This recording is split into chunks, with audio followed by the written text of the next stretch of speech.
தமிழன் தமிழனா இல்லை. தமிழன் சாதி மதமா பிளந்து பிரிஞ்சு நின்றதுனால, சாதி மத உணர்ச்சிகள் மேலோங்கி நிக்கிறதுனால தமிழன்கிற இன உணர்ச்சி செத்து போச்சு, மான உணர்ச்சியும் செத்து போச்சு. சரி, அந்த நாட்டு முதல்வர் அப்படி பேசுறாரு, எங்க முதல்வர் என்ன சொல்றாரு?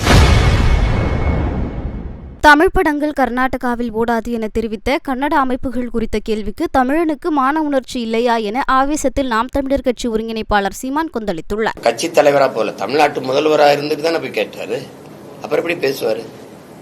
ஒன்னு ஒரு வரலாற்று பூர்வமா பேசுவோம். நீங்க எங்களுடைய தோற்றுவாய், எங்களுடைய இனத்தினுடைய தொடக்கம் எதுன்னா நாங்க பேசுறோம்.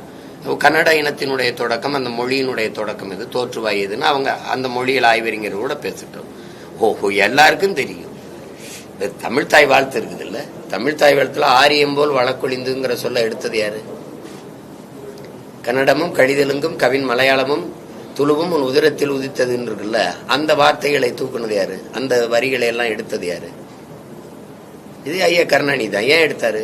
ஆரியம் போல் வழக்கொழிந்து, அந்த மொழி போல சிதைந்து அழியாம உன் சீரிழமை திறமையந்து அப்படின்னு வர்ற வார்த்தைகளை அதை ஏன் எடுத்தாரு? பிராமணர்கள் கோச்சுக்குவாங்க, ஓட்டு போட மாட்டாங்க. இல்லைங்களா? கன்னடமும் கழிதலுங்கும் கவின் மலையாளமும் துளுவும், இது அங்க நீங்க கொண்டாடுற தலைவரே கன்னடர் பெரியார், இங்க தெலுங்கு, அது உங்க தாய்மொழி. இதெல்லாம் அங்க அந்த இடத்துல தமிழிலிருந்து பிறந்ததுன்னு சொல்றாப்ல மனோன்மணியும் உங்களுக்கு பிரிதினர் சுந்தரனர். உடனே அதை எடுக்கிறீங்க. நீங்க ஏன் தூக்குனீங்க? இதையெல்லாம் எடுத்துவிட்டு என்ன தமிழ் தாய் வாழ்த்து இருக்கு? திராவிட நல் திருநாடுன்னு வந்துருச்சு.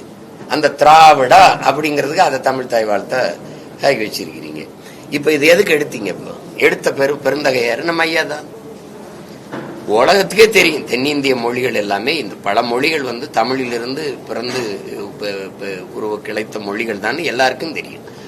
அப்ப நீங்க அவங்க மொழிகள்ல சான்றோட நிரூபிக்கட்டும், இது இப்ப இந்த மொழி எங்களுடைய தொடக்கம் இதுதான் அப்படின்னு. அவர் வரலாற்று பூர்வமா தான், யாரும் மறுக்க முடியாது. எந்த வரலாற்று ஆய்வறிஞனும் தொல்பொருள் ஆராய்ச்சியாளனும் மொழியியல் ஆய்வறிஞனும் அதை மறுக்க முடியாது. அவங்களுக்கு இருக்கிற அந்த தமிழ் மொழியிலிருந்து எங்க மொழி வந்ததுன்னு சொல்லிக்கிறதுல அவங்க ஒரு சிறுமை அடைகிறாங்க. அதுல உங்களுக்கு ஒரு வெறி வருது, உணர்வு வருது. அந்த படத்தை நீங்க ஓட விடல. அதுக்கு முன்னாடி தம்பி விஜய் என்ன சொல்லிட்டாரு? அவர் படத்தையும் தான் நீங்க கிழிச்சிங்க, பதாகையை கிழிச்சிங்க. உங்களுக்கு புரியுதா? எல்லாம் நீங்க இது பண்றீங்க. நாங்க எவ்வளவு ஜனநாயகவாதிகள், பேரன்பு மிக்கவர்கள். உங்களுடைய KGF 1, 2 நாங்க எந்த இடையூறு இல்லாம ஓட விட்டோமே, அதுக்கான பரிசு தானே இது? சொல்லுங்க, அதுக்கான பரிசு தானே? தமிழிலிருந்து வந்த மொழின்னு சொல்றத தாங்க முடியல. ஆனா கர்நாடகால இருந்து வந்த தலைவனை எனக்கு தந்தையாக்கி வச்சிருக்க நீ. பெரியார் எங்கள் தந்தைன்னு சொல்லி நாங்க போராடணும், நாங்க கொண்டாடணும். எப்படி இருக்கு? அங்க கன்னட அமைப்புகள்லாம் போராடுது, இங்க யாராவது கருத்துக்கு ஆதரவு அண்ணன் கமலுக்கு சொல்றாங்களா பத்தியெல்லாம்? ஏன்னா தமிழன் தமிழனா இல்ல, தமிழன் சாதி மதமா பிளந்து பிரிஞ்சு நின்றதுனால, சாதி மத உணர்ச்சிகள் மேலோங்கி நிக்கிறதுனால தமிழன்கிற இன உணர்ச்சி செத்து போச்சு, மான உணர்ச்சியும் செத்து போச்சு. சரி, அந்த நாட்டு முதல்வர் அப்படி பேசுறாரு, எங்க முதல்வர் என்ன சொல்றாரு?